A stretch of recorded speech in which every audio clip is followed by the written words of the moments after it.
सन्माननीय विचारपीठ वंदनीय गुरुजी आणि ते बसलेले सर्व वरिष्ठ मान्यवर व माझ्या बालमित्रांनो, सर्वांना माझा नमस्कार. माझे नाव वैद्य सुतार. मी इयत्ता 6वी शिकते. माझ्या शाळेचे नाव चेहर आहे. स्वराज्य हा माझा जन्मसिद्ध हक्क आहे आणि तो मी मिळवणारच, अशी सिंहगर्जना करणारे लोकमान्य टिळक. त्यांचे पूर्ण नाव केशव गंगाधर टिळक असे होते. त्यांच्या वडिलांचे नाव गंगाधर टिळक असे होते. त्यांच्या आईचे नाव पार्वतीबाई असे होते. त्यांचा जन्म 23 जुलै 1856 रोजी रत्नागिरी जिल्ह्यातील चिखली या गावी झाला.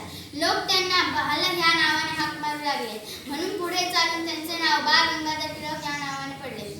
त्यांना इंग्रजांच्या अन्यायाविरोधात चीड होती. त्यांनी भारताच्या स्वातंत्र्य लढ्यात उडी घेतली. होमरूल चळवळीची सुरुवातही टिळकांनीच केली.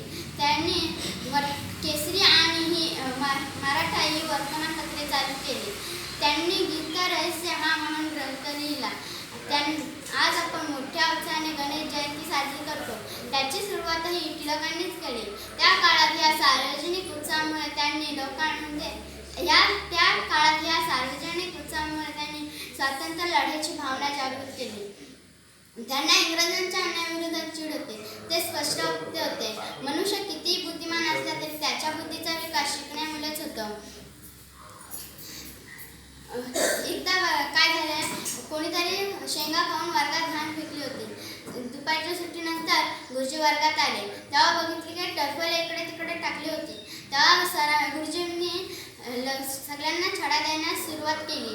तेव्हा टिळकांवर पारी आली. तेव्हा टिळक म्हणाले, मी शेंगा खाल्ल्या नाही तर मी टरफल उचलणार नाही व मी छड्या घेणार नाही, असे म्हणणारे लोकमान्य टिळक. टिळकांनी स्वातंत्र्य चळवळीला केवळ घटनात्मक मार्गावर अवलंबून न ठेवता जनतेच्या सहभागाने पुढे नेले. जनआंदोलनाची गरज ओळखून टिळकांनी सार्वजनिक गणेशोत्सव आणि शिवजयंती यांसारख्या धार्मिक आणि सांस्कृतिक उत्सवांचा उपयोग त्यांनी जनतेला एकत्रित आणण्यासाठी केला. टिळक हे स्वदेशी चळवळीचे प्रणेते होते. आर्थिक स्वावलंबनासाठी भारतीय बनावटीच्या वस्तू वापरण्यात आणि ब्रिटिश उत्पादनांवर बहिष्कार टाकण्याचा जोरदार प्रयत्न केला. त्यांनी 1920 साली अखेरचा श्वास घेतला. एवढे बोलून मी माझे 2 शब्द संपवत आहे. अशा या थोर नेत्याला माझे कोटी कोटी प्रणाम.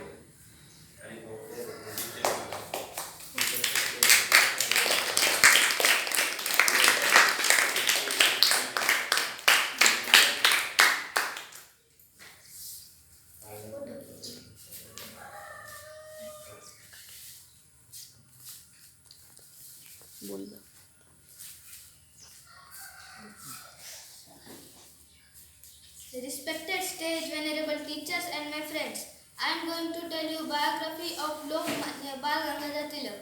Requesting you listen it carefully. His real name is Keshav, but all family called him Bal, cause of pamper.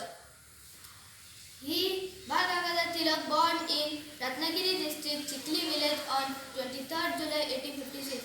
He was a clever, brave and fearless leader.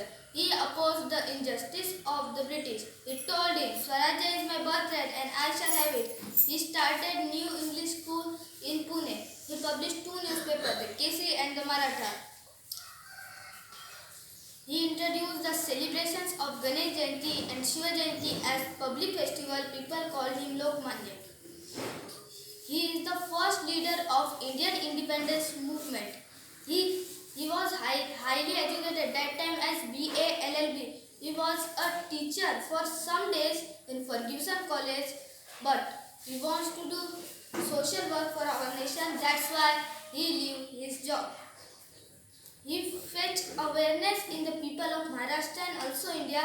He is the biggest motivation for freedom fighters and strugglers. He thought that the progress of India is not possible without Swarajya. In Swarajya we included political, financial and traditional freedom. He arrested many times by British government, but by occupation of treason. He wrote a book of Gita Rahasya in the prison, but he not survived long.